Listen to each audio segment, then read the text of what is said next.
एक Telegram message, फिर एक व्हाट्सएप कॉल और कुछ ही दिनों में विदेश जाने की तैयारी। लगता था किस्मत बदलने वाली है, लेकिन ये एक फंदा था, ऐसा फंदा जिसमें अब तक लाखों युवा फंस चुके हैं। ये खेल अब एक संगठित ट्रैफिकिंग रैकेट का रूप ले चुका है। नौकरियों का झांसा, फर्जी इंटरव्यू और फिर युवाओं का अचानक गायब हो जाना। दरअसल इन युवाओं को बंदूक की नोक पर थाईलैंड के रास्ते म्यांमार ले जाया गया, जहां उन्हें बंधक बनाकर उनसे दिन रात साइबर स्कैम्स करवाए गए। न बाहर जाने की इजाजत, न मोबाइल, न कोई आजादी। कोशिश की तो बेरहमी से पिटाई, विरोध किया तो और भी ज्यादा टॉर्चर। यातनाएं ऐसी कि सुनकर रूह कांप जाए।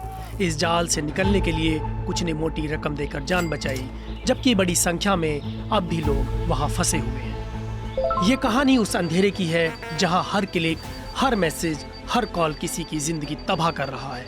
सवाल ये है, क्या सरकारें, मानवाधिकार संगठन और समाज इस साइबर गुलामी को रोकने के लिए कुछ कर रहे हैं?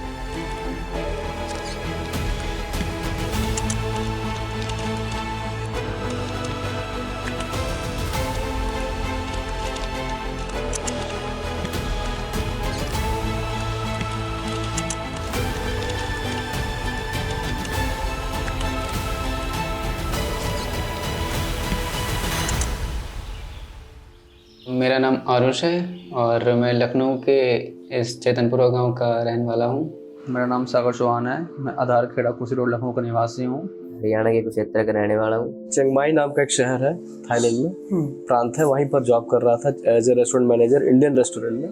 देखिए, सबसे पहले तो जॉब प्लेसमेंट के नाम पर इन लोगों को ल्योर किया जाता है। सोशल मीडिया पर, इंस्टाग्राम पर, टेलीग्राम ग्रुप पर कनेक्ट किया जाता है। इनके प्रॉपर इंटरव्यूज़ होते हैं। अभी एनआईए की एक रिपोर्ट आई है जिसमें उन्होंने पूरा प्रोसेस भी एक्सप्लेन किया है कि पहले यूएस के कुछ लोग इन्वॉल्व होते हैं इसमें, फिर यूएस से कुछ पाकिस्तानी लोग इन्वॉल्व होते हैं और फिर चाइनीज़ लोग इन्वॉल्व होते हैं। तो ये बहुत बड़ा इंटरनेशनल रैकेट है।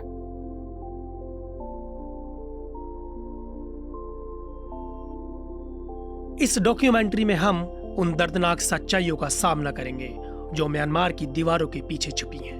एमबीए कंप्लीट करने के बाद मेरा इंटरव्यू फर्स्ट होता है justdial.com में, तो मैं वहाँ से स्टार्टिंग करता हूँ। तो मेरा एक दोस्त मिलता है। आपकी पहली नौकरी justdial.com में थी? हाँ, ये बताना justdial.com में। उसके बाद फिर वहीं से एक दोस्त मिलता है जो कि काफ़ी अच्छा रिलेशनशिप में रहता है उसके साथ। तो फिर वहाँ से जॉब का ऑफर देता है कि मेरे पास एक मेरा दोस्त वर्किंग में है मलेशिया, काम करना अगर चाह रहे हो तो अपने डॉक्यूमेंट्स सबमिट करा दो, जब वैकेंसी खाली होगी तो मैं तुमको करवा दूंगा वहाँ पे। 2023 में मेरा बीटेक कंप्लीट हो गया था, तो फिर मैं जॉब की तलाश कर रहा था।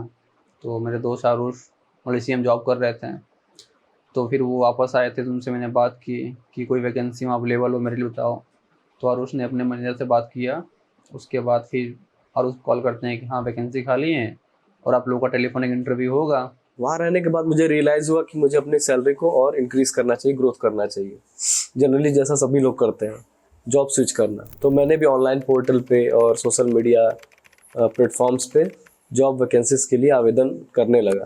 तो उसी टाइम पे 12 मई को एक रिस्पांस आया मुझे व्हाट्सएप पे कि हमें आपका सीवी मिला है और हमारे पास रेस्टोरेंट मैनेजर की पोस्ट वैकेंट है, तो अगर आप इंटरेस्टेड हैं तो हमें रिप्लाई कीजिएगा। फिर मैंने रिप्लाई किया कि yes I am interested for job. ये आपकी पहली नौकरी थी? हाँ जी, फर्स्ट एक्सपीरियंस है जॉब का। पहला एक्सपीरियंस था? हाँ जी, और पहले एक्सपीरियंस में आप फंस गए? पहला एक्सपीरियंस नहीं फंस गई। हाँ, तो क्या हुआ नौकरी की तलाश में, कैसे वहां तक पहुंचे, थोड़ा बताइए। जी सर, नौकरी के लिए तो एक भाई का दोस्त है मेरा, एजेंट था दुबई का।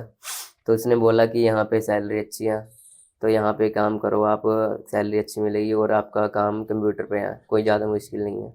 तो उन्होंने बताया कि हमारी जो जॉब है ये माइसोट लोकेशन जो थाईलैंड में पड़ता है, माइसोट नाम की एक जगह है, वहाँ पर है। और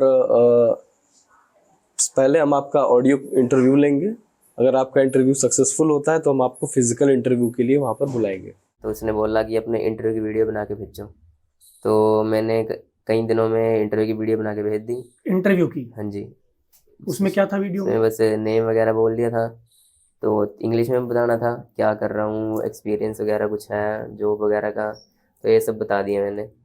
तो उसके बाद उन्होंने बोला कि सही है आपका इंटरव्यू, बढ़िया है, इंग्लिश आपकी अच्छी है, तो आप सिलेक्टेड हो। एक हिसाब से ऐसे बोल दिया आप सिलेक्टेड हो। फिर मैनेजर बोलता है ठीक है आप लोग अपना पासपोर्ट रेडी करिए, मैं आप लोगों को टिकट सेंड करता हूँ। तो हम लोगों को फिर टिकट मिल जाता है।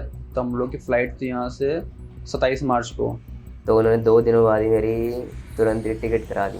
तो उन्होंने 12 मई को लगभग दोपहर में मेरा इंटरव्यू कंडक्ट किया था, ऑडियो इंटरव्यू, और 15 मिनट का इंटरव्यू था, टोटल इंग्लिश में ही इंटरव्यू था। और इंटरव्यू लेने के बाद शाम को 4 बजे वहाँ के HR जिसने फर्स्ट टाइम मुझे व्हाट्सअप किया था कि आपका जो ऑडियो इंटरव्यू हो सक्सेसफुल है, तो आपको माइसोट में आना पड़ेगा 2 दिन बाद, 14 मई को फिजिकल इंटरव्यू के लिए। वहाँ पर हम आपका फाइनल कर देंगे। मैं जैसे ही म्यांमार लैंड करता हूँ, वहाँ पे एक लड़की आती है, मेरा फ़ोटो दिखाती है, बोलती है इट्स यू। मैंने कहा यस दिस इज़ मी। फिर उसके बाद कहती है कि गिव मी योर पासपोर्ट। मैं अपना पासपोर्ट देता हूँ। फिर वहाँ पे एक इमिग्रेशन होता है वाइट ड्रेस में, इमिग्रेशन ऑफिसर आता है मेरा पासपोर्ट लेकर के। डिप्लोमेटिक एंट्री का गेट डिफरेंट होता है, वहाँ पे ले जाके डिप्लोमेटिक एंट्री में मेरा स्टैंप वगैरह होती है। जो नॉर्मल बंदे होते हैं वहाँ पे गए होते हैं, तो एक नॉर्मल सी लाइन होती है, उसमें मैं देख रहा हूँ इतने सारे बंदे मतलब लाइन में लगे हुए हैं, और मेरी एकदम प्रोफेशनल VIP तरीके से एंट्री करवा के तुरंत फिर उसके बाद गाड़ी में बिठाया। तो पहले दिन तो होटल में ही रखा, होटल में रखते हैं। उसके बाद सुबह मैसेज आता है कि आपको गाड़ी पिकअप करने आएगी जो आपको एयरपोर्ट ले जाएगी, क्योंकि हमारी फ़्लाइट थाईलैंड से मलेशिया की थी। अभी तक सब खर्चा कंपनी उठा रही सब कंपनी उठा रही थी। वो थाईलैंड से कब म्यांमार ले चलेगी हमें पता नहीं चला। गाड़ी में? हाँ, अब 2 ही लोग थे गाड़ी में? 2 ही लोग थे। मैंने पूछा इंटरव्यू लोकेशन कहाँ है, तो उन्होंने एक लोकेशन मुझे सेंड की माइसोट की। वो एक होटल का लोकेशन था, फॉर्च्यून डी नाम का होटल था, वहाँ की लोकेशन थी। फिर मैं 14 तारीख को सुबह निकला चिंग माई से माइसोट के लिए, लगभग 300 किलोमीटर दूर था वहाँ से। वहाँ पहुँचने के बाद लोकेशन पे मैंने कॉल किया HR को कि मैं पर्टिकुलर लोकेशन पे आ गया हूँ। तो उन्होंने बोला कि आप वहीं खड़े रहिए, हम अपनी गाड़ी भेज रहे हैं जो आपको इंटरव्यू लोकेशन पे लेके आएगी। अब मैं जैसे ही गाड़ी में बैठता हूँ, वहाँ पे उनके पास हथियार होते हैं। मैं समझ गया कि कुछ तो हो गया है। तो मैंने पूछा था HR से कि इंटरव्यू लोकेशन है कहाँ पे, तो उसने बोला कि माइसोट एयरपोर्ट के 100 मीटर के अराउंड हमारा है। तो मैंने अपने गूगल मैप में एयरपोर्ट लोकेशन डाल दी। फिर गाड़ी जब चलने लगी, तो गाड़ी जब चल रही तो मैं देख रहा हूँ कि जो लोकेशन मेरी उसके अपोजिट डायरेक्शन में गाड़ी जा रही है। अच्छा। तो मैंने ड्राइवर से बोला कि हम गलत जा रहे हैं, we are going wrong way. तो मेरी बात को सुनी, ऐसा बिहेव कर रहा है जैसे वो मेरी बात सुन ही नहीं रहा हो। आगे 2 लोग बैठे हुए थे, एक ड्राइवर चला रहा था, उसके साथ एक और था, और मैं पीछे वाली सीट पर। तो मैंने कंधे पे हाथ मारा, मैंने कहा कि स्टॉप द कार, तो उसने नहीं सुना। फिर मैंने दोबारा बोला थोड़े तेज लहजे में स्टॉप द कार, तो बगल वाले ने क्या किया कि एक छोटी सी पिस्टल थी डैशबोर्ड से निकाला और मुझे दिखा दिया। उसने इशारा किया चुप रहने के लिए और बैठे रहने के लिए। अब मैं उनसे पूछने थोड़ी लगूंगा कि आपने बंदूक क्यों निकाली। फिर मैंने कहा कि मुझे सिम लेना है। एयरपोर्ट पे उन्होंने सिम लेने नहीं दिया मेरे पास। मैं पहली बात तो सागर और इन लोग से कांटेक्ट करना चाह रहा था कि कांटेक्ट हो पाए किसी तरीके से। तो मैंने वाईफाई हॉटस्पॉट मांगा कि हॉटस्पॉट दे दो। उन्होंने कहा shut your mouth and sit. तो मैं समझ गया कि मैं बहुत बड़ी मुसीबत में फंस चुका हूँ। ड्राइवर के अलावा हम लोग 2 गार्ड और एक आगे बैठा था चाइनीज़, 1 या 2, कुल मिला के 5 या 6 लोग थे, क्योंकि बीच बीच में वो लोग चेंज भी हो रहे थे। लगभग 35-40 मिनट गाड़ी चलती है, उसके बाद एक नदी आती है। नदी की चौड़ाई लगभग 30-40 मीटर की रहती है। वो गांव टाइप का था इलाका, चारों तरफ पहाड़ ही पहाड़ थे। और वहाँ पे जब गाड़ी रुकती है तो वहाँ पर 4-5 लोग पहले से ही खड़े थे। जैसे मैं उतरता हूँ वो मुझे उनको हैंड ओवर कर देते हैं। फिर वो लोग मुझे कहते हैं कि आप नाव नदी की तरफ चलो।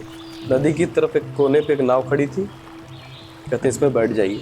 मैं थोड़ा आनाकानी करता हूँ तो मैं नहीं जाऊँगा, मुझे नहीं जाना, मुझे छोड़ दो। उन्होंने बोला कि कोई ऑप्शन नहीं है, आगे बढ़ो, ये तो हम तुम्हें मारेंगे।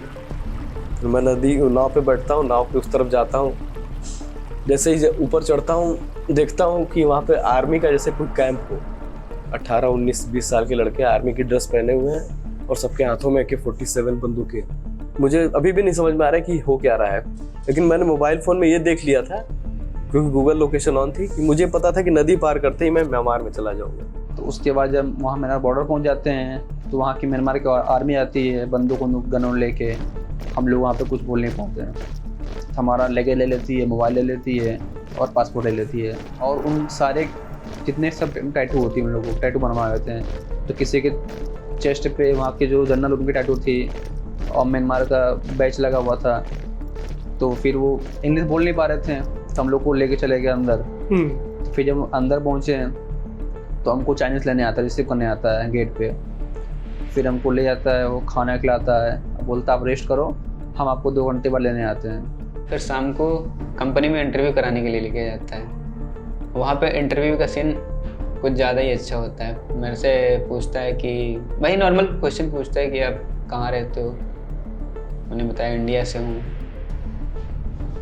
और फिर पूछता है कि काम के बारे में जानते हो, क्या करना है। मैंने कहा नहीं। तो पूछता है, बोलता है ये स्कैमिंग करनी है, ये आपका टारगेट रहेगा और ये चीज़ें करनी होंगी। मैंने कहा क्या यहाँ पे कोई ऑप्शन है दूसरा कि मैं मतलब अगर ना करना चाहूँ। तो उन्होंने कहा कि तुम्हारे पास कोई ऑप्शन नहीं है, हम जो तुम्हें कहेंगे तुम्हें वही काम करना पड़ेगा। फिर उन्होंने ट्रांसलेटर को बताया कि इसको समझा दो कि ये क्या है। फिर जब बोलता है कि आपको यहीं वर्क करना है, तो मैं पंकज शॉक हो गए हैं कि हम लोग तो मलेशिया आए थे, यहाँ कैसे आए, क्या जॉब करना है। आरू से बात हो नहीं पा रही थी कि मोबाइल ले लिए थे वो लोग। उसके बाद फिर बोले आपको ये वर्क करना है, इसी से काम है, अब आप जाओ, अब कल आना, कल से आप काम करने आना। ठीक, फिर लोग कल बुलाते हैं लोग, हम पंकज जाते हैं तो बताते हैं आपको स्कैमिंग काम करना है। तो वहीं पे एक यमन का ट्रांसलेटर होता है, तो मेरे से बता देता है कि भाई चुपचाप जो है साइन कर दो डॉक्यूमेंट पे, वरना क्या कितना बुरा होगा वो तुम्हारे साथ तुमको भी नहीं पता है। और यहाँ पर किसी को ना नहीं सुनना होता। ऊपर से जो इंस्ट्रक्शन आएगी आपको फॉलो करना है, अगर आप फॉलो नहीं करते हैं तो आपको पनिशमेंट है। अमित दुबे साइबर एक्सपर्ट हैं। उनका कहना है कि ऐसे फंसने वाले लोगों की संख्या लाखों में नहीं बल्कि 1 करोड़ के पार है। वे इस पूरे नेटवर्क को विस्तार से समझाते हैं। जो लोग ल्योर होकर, ट्रैप होकर इंटरव्यू प्रोसेस से गुजरे, फिर उनको कहा गया कि आप थाईलैंड आ जाइए, फिर उन थाईलैंड लैंड करते हैं, फिर उनको जो रास्ते जो ऑन रोड लाओस ले जाया जाता है। और लाओस में नॉर्मली जो लाओस है वो एक बॉर्डर एरिया है, तो वहाँ पर कुछ ऐसे पॉकेट्स हैं जहाँ पर लॉ एंड ऑर्डर डिस्प्यूटेड है। उस एरियाज में कुछ बिल्डिंग्स हैं, उन बिल्डिंग्स में से लोग ऑपरेट करते हैं। और जैसे आप जब यहाँ से MA भी एक्टिवेट हुआ और उनको अरेस्ट करना चाहता था, उनको ट्रेस भी किया गया था, तब भी उस पर्टिकुलर एरिया तक पहुँचने में बड़ा दिक्कत हुआ क्योंकि दोनों कंट्रीज से तालमेल बनाना पड़ता है। तो वो उस चीज़ का फ़ायदा उठाते हैं और उस बिल्डिंग में उनको रखकर पहले तो टॉर्चर किया जाता है, खाना नहीं देते हैं, फिर उनको बताया जाता है कि अब आपको ये सब करना है। प्रॉपर कॉल सेंटर है, आपको इंडियंस को टारगेट करना है। न सिर्फ भारतीय लोग जो भारत में रह रहे हैं, भारतीय लोग जो बाहर रह रहे हैं उनको भी टारगेट करते हैं। किस तरह का स्कैम था, क्या करना था उसमें बताइए। वहाँ 3 डिपार्टमेंट बटे हुए थे। एक था टिकटॉक डिपार्टमेंट, फिर उस डिपार्टमेंट से कॉन्टैक्ट्स व्हाट्सएप चैटिंग डिपार्टमेंट, उनको दिया जाता था नंबर। वो लड़की की प्रोफाइल बनाते थे और रैंडम लोगों से बातचीत करते थे जिनकी उम्र 30 से 50 के बीच में हो, और उनकी बेसिक इन्फॉर्मेशन, उनका नाम, शादीशुदा है या नहीं है, इस टाइप की चीज़ें, और क्या करते हैं, इस टाइप की इन्फॉर्मेशन लेते थे और उनका कॉन्टैक्ट नंबर। ये कैसे निकलता था?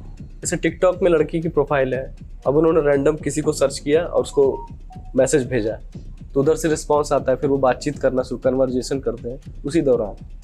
तो उसमें फेलियर रेट भी होता है, लेकिन 10 में से 8 लोग दे ही देते थे नंबर। और हमारा काम था सर चैटिंग का वहाँ पे। हमें बोले थे आप चैट करो। 15 दिन की ट्रेनिंग पहले देते हैं। ये आपको स्क्रिप्ट देंगे, उस चैटिंग की स्क्रिप्ट होती है, अगर आप स्क्रिप्ट के अकॉर्डिंग भी चैटिंग नहीं करते तो भी आपको मार पड़ेगी।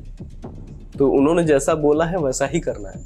मतलब थोड़ा बहुत आप कर सकते हैं modification according to situation, other, लेकिन एकदम कहानी को चेंज नहीं कर सकते। वहाँ पे पूरा स्क्रिप्टेड है, आपको फर्स्ट डे ये बात करनी है, सेकंड डे ये बात करनी है, थर्ड डे ये बात करनी है। वो फीमेल की प्रोफाइल ऑलरेडी क्रिएटेड थी तो वो हमें देते थे। लड़की होती थी जिसका नाम एला होता था, वो सिंगापुर में रहती होती है और उसका काम होता है इन्वेस्टमेंट का। ईबे पे उसकी शॉप भी होती है और वो ट्रैवल करने के लिए जाना चाहती है डिफरेंट कंट्रीज़। जिन कंट्रीज़ को हम टारगेट करते थे जैसे रसिया, तो हम लोग बोलते थे कि मैं नेक्स्ट मंथ रसिया आऊँगी और मैं किसी को जानती नहीं हूँ, तो आप मेरी हेल्प करेंगे। क्लाइंट बोल देता था हाँ, उसको क्लाइंट बोलते थे जिससे हम बात करते थे। जिससे भी बात होने लग जाती थी, अब बात होने लग गई। वहीं पे उनकी जो स्क्रिप्ट में है इमोशनली पार्ट भी है, कहीं पे कॉमेडी पार्ट भी है कि एला जो है मतलब फ्रैंक है, बहुत ज़्यादा फ्रैंक है। और इनसे चैटिंग करने के बाद इनसे दोस्ती करनी है आपको, और दोस्ती करने के बाद एक ऐप है जो उन्हें डाउनलोड कराना है, जो कुछ चाइनीज़ ऐप था वो। अगर उस ऐप को अगर आप डाउनलोड सक्सेसफुली करा देते हो तो उसके बाद आपका काम खत्म हो जाता है, फिर आप नेक्स्ट कस्टमर को टारगेट करना है। अच्छा, आपका काम था सिर्फ? मेरा काम था उनसे साथ कॉन्फिडेंस में लेकर उनसे वो ऐप डाउनलोड कर। शुरू में ना वो एक लकी ड्रॉ देते थे, विथड्रॉ, जिसमें ना कस्टमर विथड्रॉ कर लेता था ताकि वो लालच में आ जाए, ताकि वो लालच के लिए पैसे देते थे। शुरू में $25 के राउंड देते थे वो। कितना इन्वेस्ट करने पे? सेम बिना इन्वेस्ट के देते थे वो, बिना इन्वेस्ट के, विदाउट इन्वेस्टमेंट। बस वो एक गेम सी कंप्लीट कराते थे उससे, तो वो पैसे देते थे कि आप ये जीत गए हो, ये खेलने के बावजूद तो जीत गए हो, तो कस्टमर होता था जो, तो वो लालच में आ जाता था कि यहाँ पे तो सच में पैसे मिल रहे हैं, तो नेक्स्ट टाइम वो खुद लगाता था। उसके बाद चाइनीज़ उनसे ट्रांजैक्शन करवाते थे और उनसे पैसे उनके अकाउंट से खाली करा देते थे। अब वीडियो कॉल का भी उनके पास ऑप्शन है कि आप वीडियो कॉल के थ्रू उनसे किसी से भी बात भी कर सकते हैं। वो लड़की है नहीं, AI जनरेटेड है, जो भी है आपसे वीडियो पे भी बात करेगी, लेकिन वो फेक होगी। वीडियो कॉल पे वो लोग ज़्यादातर आपको यही बताएंगे टेलीग्राम पे कांटेक्ट करो। मैं व्हाट्सएप यूज़ नहीं करती हूँ, टेलीग्राम तो उनका प्लेटफॉर्म है टेलीग्राम पे ही वीडियो कॉल होती है। तो ये जो आपको मैसेज करते थे ये सब टेलीग्राम पे करते थे? सब टेलीग्राम नहीं, व्हाट्सएप पे नंबर देते थे, फिर उनको कन्वर्ट करके क्योंकि व्हाट्सएप बैन हो जाता है। व्हाट्सएप आए दिन बैन होता ही रहता था। उनके पास पूरी टीम है व्हाट्सएप का नंबर सही करने वाली, पूरी दुनिया के डिफरेंट कंट्री के नंबर भी ले लेते थे। और टारगेट ये था कि 3 दिन में हमें एक क्लाइंट कन्वर्ट करना ही है।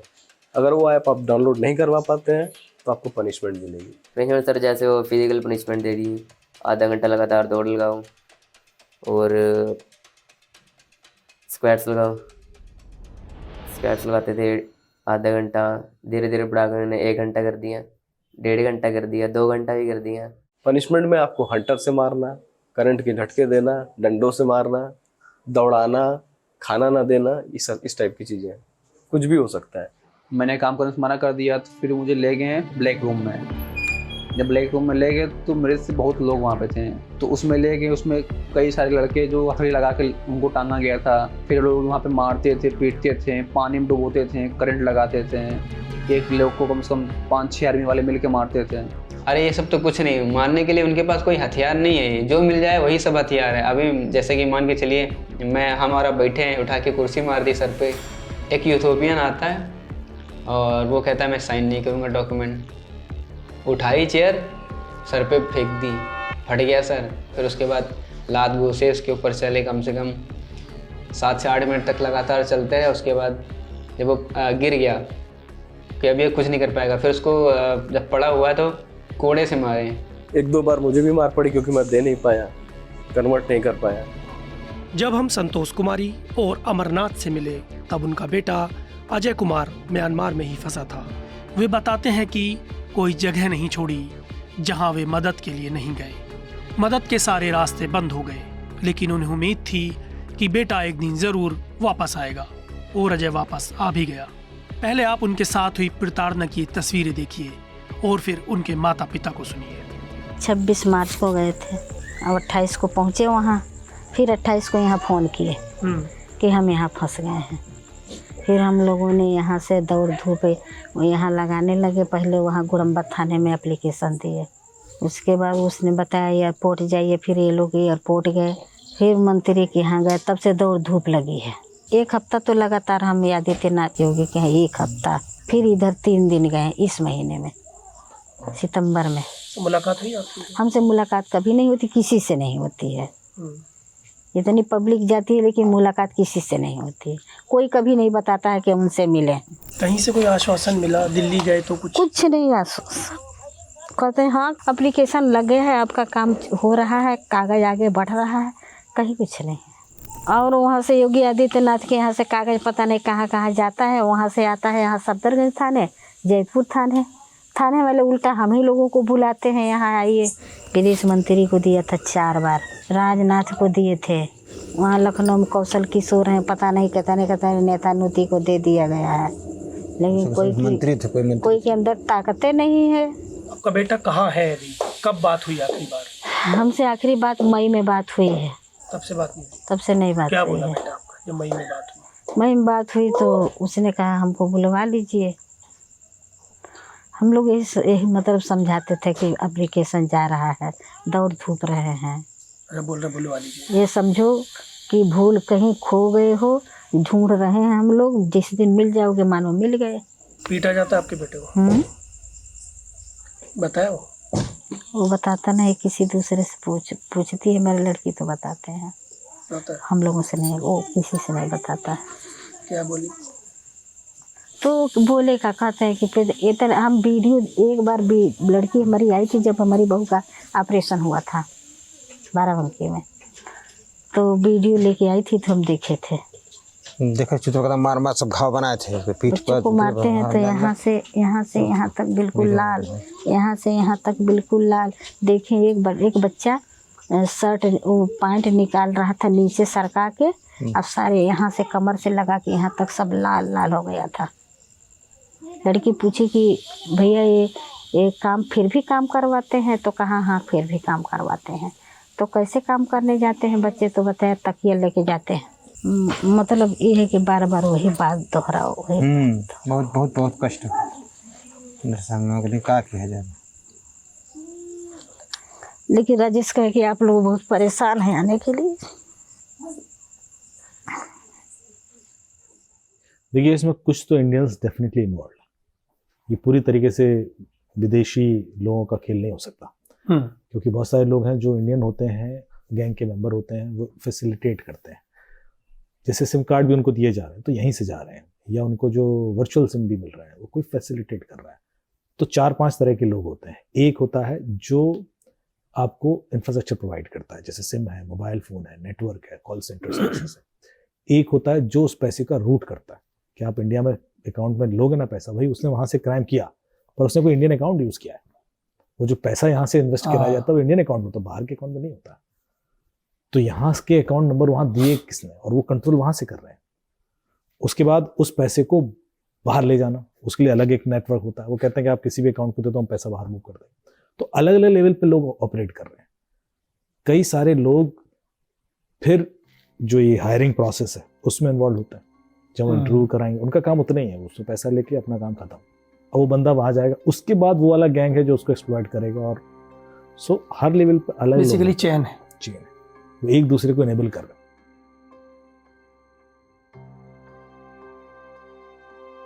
जैसे वहां 10 दिन जब बीता तो वहां पर मेरी मुलाकात कुछ अफ्रीकन से भी हुई जो अपने घरों पे चोरी से मोबाइल से बात करते थे। उनके पास मोबाइल फोन्स थे, उन्होंने कहीं से अरेंज किया था, क्योंकि वो बहुत बड़ा कैंपस था। उस कैंपस में म्यांमार के जो वहाँ के लोकल के लोग थे, गरीब पहाड़ों वहाड़ों में रहते थे, वो एज ए सफाई कर्मी और छोटी मोटी नौकरियां वहाँ के करते थे, उनको सैलरी देते थे और वो डेली आना और जाना उनका था। उनके ऊपर कोई कार्रवाई नहीं, उनको छूट थी, वो उनको डिस्टर्ब नहीं करते थे। तो वही लोग क्या करते थे कि मोबाइल उस कैंपस से चोरी करके और हम ही लोगों को बेच देते थे पैसे में, क्योंकि उनकी सैलरी कम थी। अच्छा। तो उन्हीं के फ़ोन से मैंने अपने घर पे कांटेक्ट किया, घर वालों को बताया कि मैं ऐसी सिचुएशन में फंस गया हूँ। मेरे हस्बैंड ने एम्बेसी और सारी जगह जितने भी लीगल फॉर्मेलिटीज़ या फिर ऑनलाइन जितने भी हम कंप्लेंट कर सकते थे वो हमने सब कुछ फॉर्मेलिटीज़ कर दी थी। उसके बाद हमें यही बताया गया कि आपका केस वीके सिंह को दिया गया है, ये इंडियन एम्बेसी के काउंसलर हैं, यही आपका केस देखेंगे। 1-2 दिन बीता, फिर घर वालों से मेरी बातचीत हुई तो उन्होंने बताया कि एम्बेसी में हम तुम्हारे लिए बात कर रहे हैं, हर जगह से कोई रिस्पांस नहीं मिल रहा है, एक बार तुम खुद बात कर लो एम्बेसी में। तो उन्होंने मुझे थाईलैंड एम्बेसी का नंबर दिया और म्यांमार एम्बेसी का नंबर दिया जो इंडियन एम्बेसी है। तो मैंने जब थाईलैंड एम्बेसी पर नंबर लगाया, बताया कि सर मेरा नाम प्रदीप है और मैं ऐसी सिचुएशन में फंस गया हूँ, मेरी मदद कीजिए। उनका रिएक्शन सुन के मैं एकदम हैरान हो गया। उन्होंने बोला कि अपनी मर्जी से जाते हो, पैसे के लालच में फंस जाते हो तो फिर चिल्लाने लगते हो तुम। तो मैंने कहा सर आप कैसे बात कर रहे हो, हमारा किडनैप हुआ है, प्रॉपरली गाड़ी में बैठा के एकदम बॉर्डर पार कराया गया है नदी से, आप कह रहे हो कि यार तुम लोग अपनी मर्जी से गए हो पैसे कमाए, मगर सर मेरे पास वीज़ा है, लीगल वीज़ा है थाईलैंड का, वर्क वीज़ा, मैं क्यों जाऊँगा किसी दूसरे देश काम करने। कह रहा वो तो तुम ही जानते हो। मैंने कहा सर ये तो पल्ला झाड़ने वाली बात है, आप इसका मतलब आप सब जानते हो। कह रहा हमें सब पता है कि लोग कैसे आते हैं, कैसे ट्रैप होते हैं और कैसे उनके साथ क्या क्या होता है। मैंने बताया कि यहाँ पर टॉर्चर होता है। कह रहे हमें नहीं बताओ, हमें ये सब नहीं सुनना है, ये सब बहुत पुरानी बातें हैं, कुछ नया हो तो बताओ। तो मैंने कहा बताइए हमारी मदद कैसे कर सकते हो। तो उन्होंने बोला थाईलैंड एम्बेसी आपकी कोई मदद नहीं कर सकती। 1 महीना तक भाई काम करता रहा, कुछ नहीं हुआ। फिर सडनली वही वीके सिंह ने बोला कि देखो अगर आपके ब्रदर इन लॉ को वहाँ से निकालना है तो आप उसको बोलो कि कुछ हमें ऐसी वीडियोस बना के दे जिसमें उनका चाइनीज़ का चेहरा हो या उनका नाम हो या पोस्ट हो, तो हम उनको पकड़ सकते हैं, उनके साथ ये कर सकते हैं। बहुत बड़ी बड़ी बातें की कि हम उनको पकड़ के उनके सेंटर को ये कर देंगे, लॉक कर देंगे। मेरे हस्बैंड ने बोला कि देखिए मैं कह सकता हूँ बट वहाँ क्या है सिचुएशन क्या नहीं है, अगर कभी बात होती तो मैं बोल दूंगा। और ये बात वीडियोस बनाने की सिर्फ मेरे वीके सिंह और मेरे भाई के बीच थी, हम ही तीनों जानते थे। इवन मेरे घर वाले भी नहीं जानते थे कि उसको हमने ऐसा कुछ बोला हुआ है करने के लिए।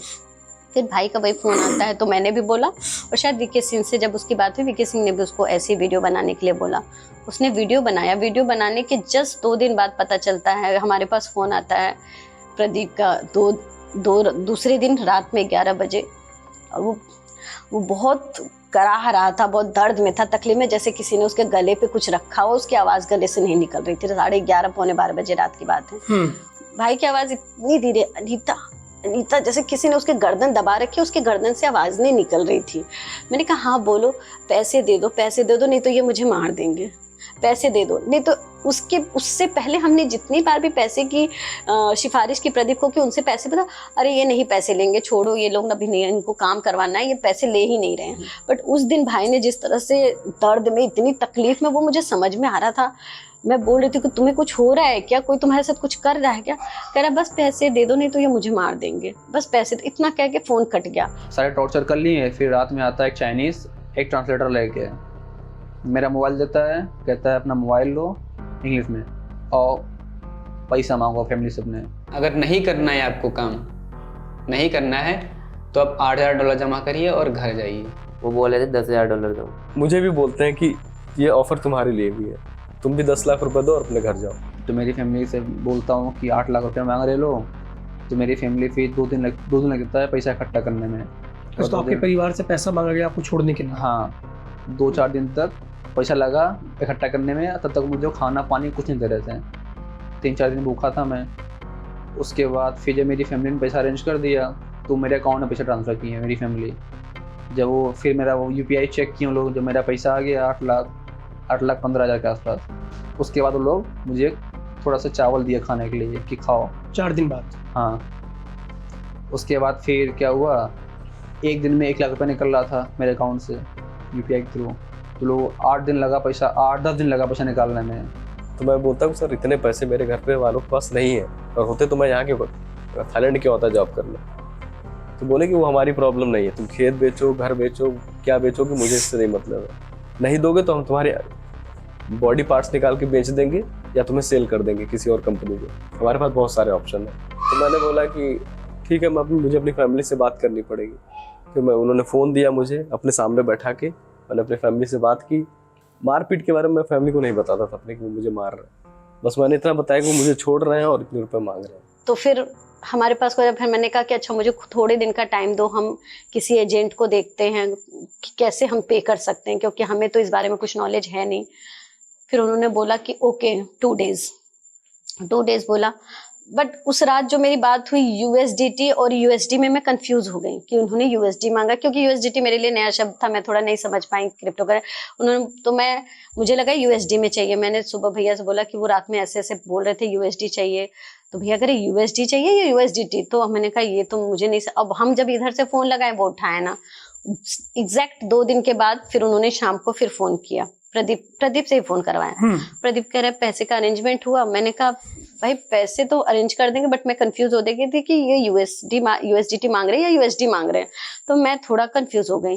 कह रहा यार तुम लोग क्या कर रहे हैं, इनके वो टाइम के इतने पंक्चुअल थे कि अगर उनके टाइम पे आप पैसे ना दो वो टॉर्चर करना शुरू कर देते थे। उन्होंने बोला अगर 2 दिन तो 2 दिन पे आपको देना ही देना है। तो $10,000 दिया उनको, तब भी उन्हें उम्मीद नहीं थी, हमें उम्मीद नहीं थी कि वो छोड़ेंगे, तो उनको तो हमने दिए ही नहीं। तो उनको हमने दिए नहीं तो किसी आउटर पर्सन को दिए, आउटसाइड को, तो उसने निकलवाया हमें। जी सर।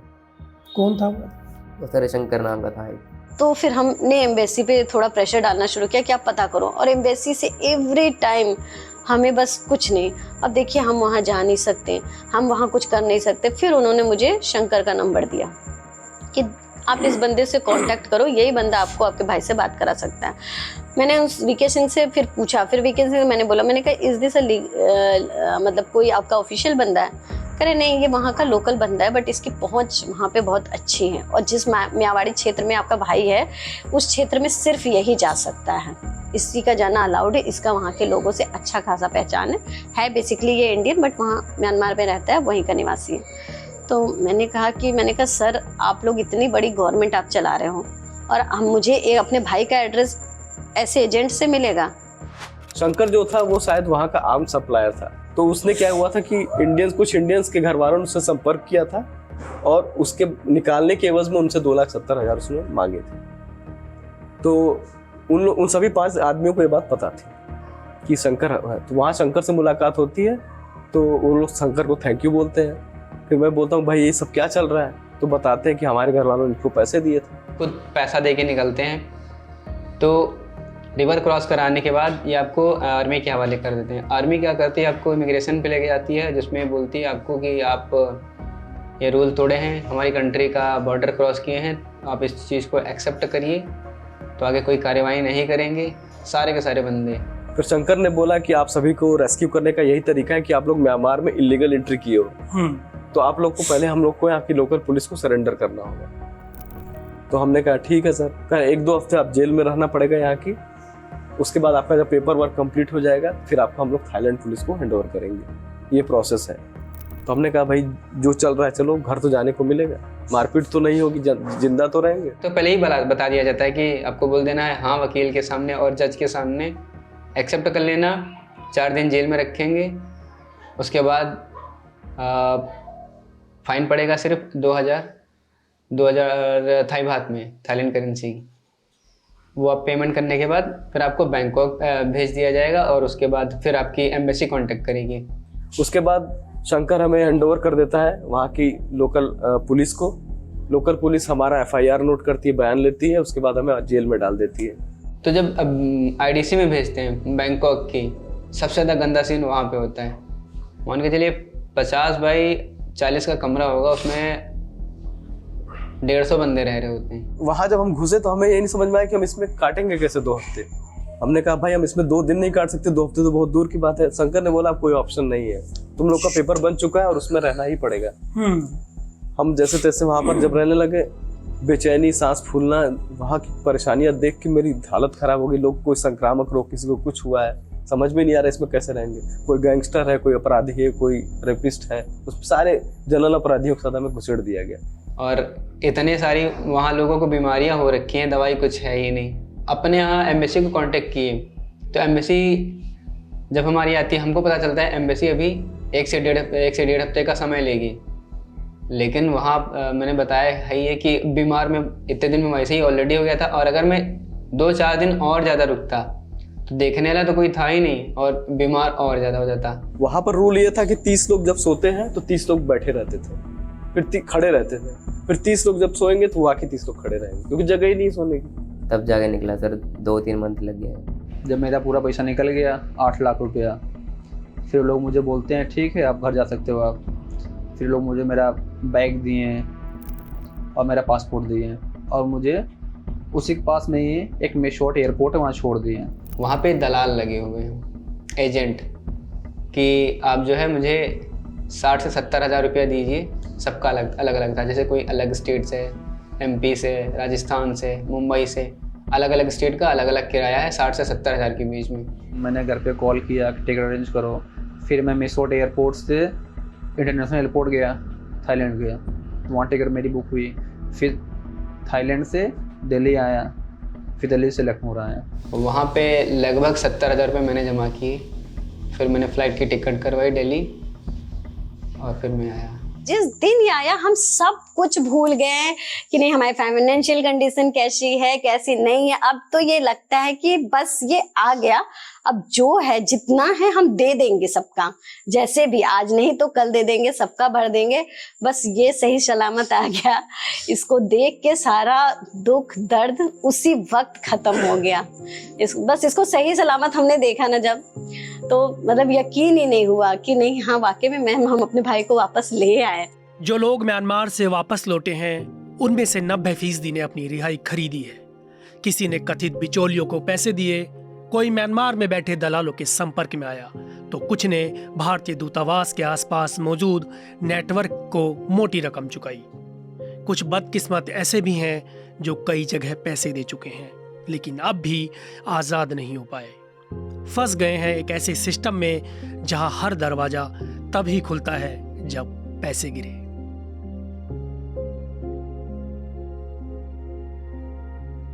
इस बीच आपने कोशिश की होगी जैसे इंडियन एम्बेसी से जी या अधिकारियों से, क्योंकि जी। आप जब अंदर थे तो परिवार के लोग तो मिले ही होंगे। जी जी। तो आपको लगता है कि किसी तरह की कोई मदद हुई आपको? देखिए मुझे तो ऐसा लगता है कि मदद क्या, उल्टा इन्होंने मेरी परेशानियों को बढ़ाया है। अगर शायद मैं 10 लाख रुपए पेमेंट कर दिया था, वो शायद मुझे छोड़ दिया होता उन्होंने, मैसूर ड्रॉप कर दिया होता और मैं इजीली अपने घर पहुंच गया होता। लेकिन जिस तरीके से पैसे भी दिए, फंसा भी, फिर म्यांमार में भी गया, 1 महीने जेल काटी, उसके बाद वहाँ गया डिटेंशन में गया, वहाँ भी पैसे दिए, तब जाके अपने घर पहुंचा। तो हमें बस दिलासा आश्वासन बस यही मिला। हमें गवर्नमेंट की तरफ से कभी कहीं से कोई पॉजिटिव, बस लोग बोलते थे काम कर रहे हैं, और जब हम वीके सिंह से पूछते थे तो वीके बोल रहे हैं हमारा वहाँ कोई कांटेक्ट ही नहीं है, हम वहाँ जा ही नहीं सकते, हम वहाँ जाएंगे तो वो हमें मार देंगे। तो हमें समझ ही नहीं आता था कि यहाँ पे विदेश मंत्री कह रहे हैं कि नहीं हम काम कर रहे हैं। जो भी, चाहे हम मिले हों, चाहे बाकी लड़कों के पेरेंट्स उनसे मिलने गए, उन्होंने सबसे यही था कि नहीं काम चल रहा है, काम चल रहा है। बट जब वहाँ पे जिनको हमारा केस सौंपा गया वो कह रहे हैं कि नहीं हमारे हाथ में कुछ है ही नहीं, तो काम कहाँ चल रहा है, कैसे चल रहा है? लेकिन वो तो हमें पता चला ना कि काम ऐसे चलेगा कि जैसे जैसे हम पैसे देंगे वैसे वैसे काम चलेगा। सबसे बड़ी दुख में ये होता है कि इतनी बड़ी इंडियन आर्मी है, इतना पावरफुल है, आप रशिया यूक्रेन का वॉर होता है, आप बच्चे निकाल लाते हो, कोविड में आप बच्चे निकाल लेते हो अपने, आपके बगल देश में आपके बच्चों को इतना मारा जा रहा है बुरे तरीक़ों से, जेल में जा रहे हैं, किस बेस पे जा रहे हैं, मासूम जेल में जा रहे हैं, उनको मारा जा रहा है, आप नहीं देख रहे उनको। क्यों? क्योंकि वहाँ मीडिया फोकस नहीं कर रही है। मुझे लगता है अब तक मेरे प्रधानमंत्री बहुत अच्छे हैं, मेरे विदेश मंत्री बहुत अच्छे हैं, लेकिन कुछ नहीं अच्छे हैं। सिर्फ उन लोगों को वोट से मतलब है बस। अभी भी जो फंसे हुए हैं उनसे बताया जा रहा है कि जिन लोगों ने केस किया हुआ है एम्बेसी पे, वो एम्बेसी का केस वापस लें, और जो बंदे फंसे हुए हैं उन्होंने असल में क्या किया था, वो पैसा लेकर के बाकी लोगों को छुड़ा रहे हैं। ज़्यादातर लोगों को पैसा लेके ही छोड़ा है। 21 का जो ग्रुप निकला है उसमें से 10 लोगों ने पैसा नहीं दिया है, बाकी 11 ने पैसा भी दे दिया था। तो लगभग करके 90% लोग पैसा दे के आ रहे हैं। पैसा देते हैं 4 लाख रुपए, 4 लाख रुपए आप दीजिए पैसा, तो आपको वहाँ से निकालते हैं। फिर ये वाली प्रोसेस होती है रिवर क्रॉस करने के बाद। तो उन लोगों ने 4 लाख रुपए भी दे दिए। अब उनको फोर्स किया जा रहा है कि आप वो केस जो है वापस ले लो। असल में वो लोग आने के बाद करते हैं, केस करने के बाद अकाउंट होल्ड करा देते हैं। तो अभी अकाउंट फ्रीज पे पड़ा हुआ है। आप अभी देखेंगे, आपको दिखा देंगे स्क्रीनशॉट जो हमारी एम्बेसी का पड़ा हुआ है, उसमें लिखा है कि अकाउंट जब तक कि अनफ्रीज नहीं होगा तब तक हम लोग कुछ नहीं कर सकते। 4 लाख रुपए ऑलरेडी जा चुका है, लेकिन अब वो बोल रहे हैं कि वो जो पुराना वाला अकाउंट था उसको भी अनफ्रीज कराओ फिर छुड़ाएंगे, ताकि वो पैसा निकल सके, ताकि वो पैसा निकल जाए फिर छुड़ाएंगे। अभी तक जो मेरा अपना अनुभव रहा है, मुझे ऐसा लगता है कि इंडियन अधिकारी भी इसमें इन्वॉल्व हैं जो हमारी एम्बेसी के हैं, क्योंकि ऐसी ऐसी जानकारियाँ जो मैं उन्हें दे रहा था उन्हें कैसे मिल जा रही थी, उन्हें कैसे पता चल रहा था। और जब हम अपने पैसे पे बाहर जा रहे हैं, बाद में उसको ये बोलते थे ये रेस्क्यू ऑपरेशन है, जबकि रेस्क्यू ऑपरेशन में जितनी भी फोटोज क्लिक की गई हैं, जो भी ट्विटर हैंडल पे पोस्ट की गई विदेश मंत्रालय के या उसके द्वारा, उसमें कहीं भी कोई सरकारी ऑफिसर नहीं है फोटो में। पूरी फोटो में एकमात्र एक वही शंकर है। उसका ये कहना था कि भारत सरकार ने मुझे ये काम सौंपा आप लोग को निकालने के लिए, और वो हमसे पैसे भी मांग रहा है उस बात के निकालने के। और दूसरी बात, सरकार कह रही है रेस्क्यू, जबकि हमें डिपोर्ट किया गया है। रेस्क्यू में डिपोर्ट थोड़ी होता है, रेस्क्यू में तो बाकायदा लेके आया जाता, सबको पता होता है संज्ञान में कि पीड़ित है, हाँ। और जबकि हमें एज ए क्रिमिनल कोर्ट में जाके क्रिमिनल घोषित किया गया कि ये इलीगल एंट्रीज हैं, इनको तुरंत रिपोर्ट करके बाहर भाग गए, और डिपोर्ट करके हमारे पासपोर्ट पर ठप्पा मारा गया, 5 साल बैन थाईलैंड। तो किस बात का रेस्क्यू ऑपरेशन हुआ? सरकार पूरी तरह झूठ बोल रही है कि हमने कोई रेस्क्यू ऑपरेशन किया। इस सिलसिले में जब हमने म्यांमार में फंसे भारतीयों की पीड़ा के बारे में और कथित मीडिएटर की भूमिका को लेकर विदेश मंत्रालय, थाईलैंड और म्यांमार स्थित भारतीय दूतावासों से सवाल पूछा, तो हमें जवाब मिला सिर्फ म्यांमार स्थित भारतीय दूतावास से। दूतावास के अनुसार 2023 में 73, 2024 में 106 और 2025 में अब तक 629 भारतीयों को रिहा कराया गया है। सबसे अहम बात, दूतावास ने यह स्पष्ट किया कि म्यांमार या भारतीय अधिकारियों द्वारा किसी भी मीडिएटर को नियुक्त नहीं किया गया है। अब ये सवाल उठता है कि शंकर जैसे कथित मीडिएटर की भूमिका क्या है? क्या ये निजी स्तर पर रेस्क्यू की आड़ में दलाली कर रहा है, या फिर दूतावास के कुछ अधिकारी भी इसमें शामिल हैं? अगर नहीं, तो पीड़ितों से लाखों की वसूली क्यों हो रही है?